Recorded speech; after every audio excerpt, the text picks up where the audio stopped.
Let's get straight to Washington because Washington's attention is divided. President Joe Biden is moving ahead with his $1.9 trillion stimulus package, meeting with top business executives to drum up some support. Along with Vice President Kamala Harris and Treasury Secretary Janet Yellen, he rounded up corporate leaders, including Jamie Dimon of JPMorgan and Doug McMillon of Walmart, to discuss how they can help Americans weather the pandemic. The president took some questions after the meeting and was immediately asked about the other big story in Washington, the Senate's impeachment trial of Donald Trump. Here's what he said. We've already lost over 450,000 people.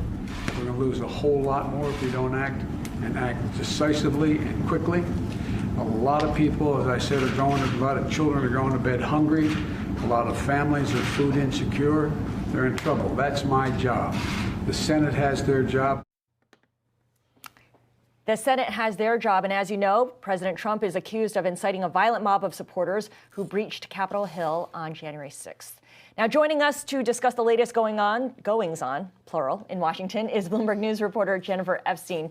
Jen, as far as I can tell, Biden's meeting with the CEOs was kind of a late addition to his schedule, if you were the kind of person who is staring at his schedule day to day. But nevertheless, what can you tell us about how it went today? You know, it seems like it went well. You've seen the White House, just say that it was a productive meeting, and there's already been a statement from Jamie Dimon saying the same from his perspective. I think there are a couple different pieces of the agenda. I think there is just a conversation about kind of how some of these big companies can help people weather the storm of the pandemic. In the case of Walmart, it might be it's both as customers and also for their employees. And so I think that was all kind of a part of the conversation. And obviously, JPMorgan in particular has been involved in the dispersion of the PPP loans and other things for small business, other aid for small business. So there are kind of a couple of pieces of the conversation that they had today. Got it. Now, big picture is the thinking that getting the support of big business leaders like a Jamie Dimon or Doug McMillon will put pressure on Republicans to also back Biden's stimulus as well. Even though the White House doesn't technically need any Republicans to vote for the stimulus, they can just get it by with a simple majority vote.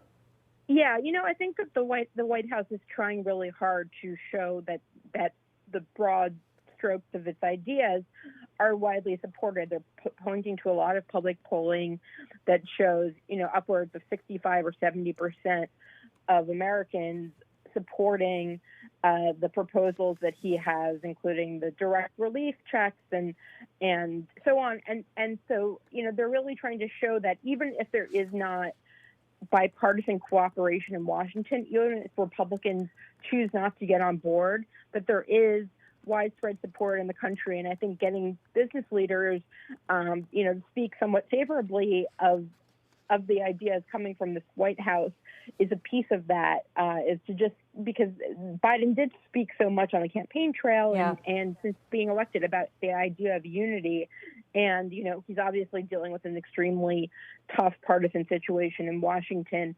And so his team seems to be really trying to define unity as more than just actually getting Republican votes on this stimulus package. Understood. You said there are several elements to this conversation, and one of the talking points, I guess, for the Biden administration was to talk about the $15 minimum wage. Do the business leaders agree in principle that the current minimum wage at a federal level is too low? And I guess the issue really now is coming up with an acceptable number for all parties?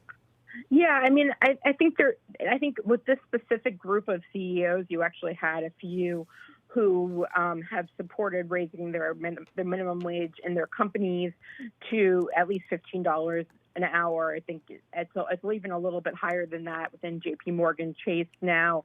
I think Walmart is phasing in a $15 minimum wage over the next few years. And the Biden proposal will do it by 2025. It would not be an immediate full increase to the minimum wage. And there does seem to be, quite a lot of support. Doug McMillon of Walmart is also the chairman of the Business Roundtable, which is obviously a very powerful group and represents a lot of different CEOs. And they all have kind of come to this consensus that they understand that their workers are living in really, desperate conditions in many cases, and that ultimately it will be good for their businesses to pay their people a little bit more. Right. Got it. Now, of course, the other big story in Washington is on Capitol Hill. The Senate is actually holding its roll call at the moment. We're presuming that they have enough votes, of course, to proceed with the impeachment trial. Today was all about the Republicans arguing that it was not constitutional to hold this impeachment trial. It seems, Jen, that both sides, Republicans and Democrats, really want a short trial. Is that the White House's preference as well? Yeah, I really do think it is at this point. They understand that it's highly unlikely that there are going to be 17 Republican senators who are going to vote to convict President Trump. And if that's not going to happen, then they'd like to, do a full airing of sort of the case against him, but not waste too much time on it, because there is this, there are many Biden nominees, including much of his cabinet, that has yet to be confirmed. He's yet to have confirmation hearings. And then you get deeper into his administration, the deputy secretaries and so on, who have not had hearings either. And then on top of that, you have this stimulus bill, and that process needs to work through a committee. And then at the same time, the Biden administration is also looking ahead to kind of their next step bill, a jobs bill that we expect from the president in the coming weeks.